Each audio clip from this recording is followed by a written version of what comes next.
When you look at a roaring dragon, your brain identifies a monster and reacts accordingly. But consider a doll with realistic skin. It is quiet, it is physically harmless, and yet something inside your body quietly warns you to stay away. As artificial faces become more human-like, we usually become more comfortable with them.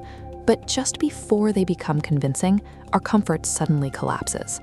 The figure looks close enough to human for us to recognize it, yet wrong enough to trigger an instinctual unease known as the uncanny valley. This reaction happens on a microscopic timeline. Researchers study the exact onset of unease when people are exposed to robotic faces. This timeline tracks the speed of human perception. People report an identical uncanny reaction whether they view a human-like robotic face for 3 full seconds or for only 50 milliseconds. 50 milliseconds is a fraction of a blink.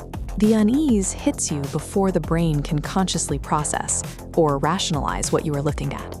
Simple confusion about whether a face is human or machine does not account for the severity of the effect.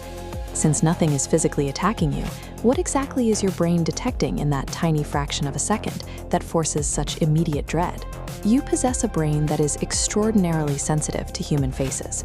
Through evolution, it has developed into a machine hyper-tuned to read facial cues for survival. Every time you look at someone, your brain scans them because faces carry vital information about emotion, health, and intention.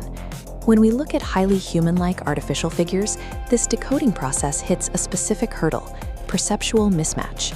A perceptual mismatch occurs when one physical feature gives your brain a biological signal that directly contradicts the signal given by another feature.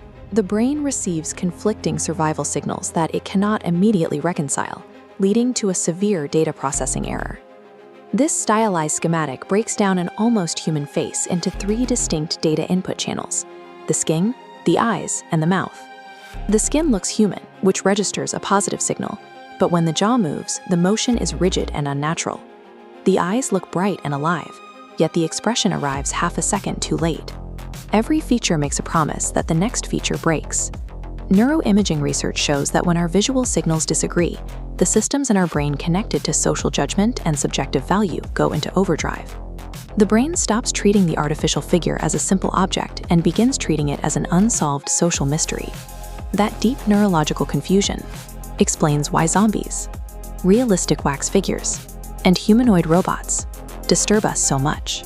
A monster that looks completely inhuman does not pretend to be one of us. An almost human face creates a darker question. It prompts our primal instincts to ask what is hiding behind the imitation. This reaction occurs because the brain is unable to resolve the conflict between what it sees and what it expects. Your brain recognizes the architecture of a human face, but fails to find a human being inhabiting it. We are left staring into a vessel that mimics our social signals while remaining entirely empty.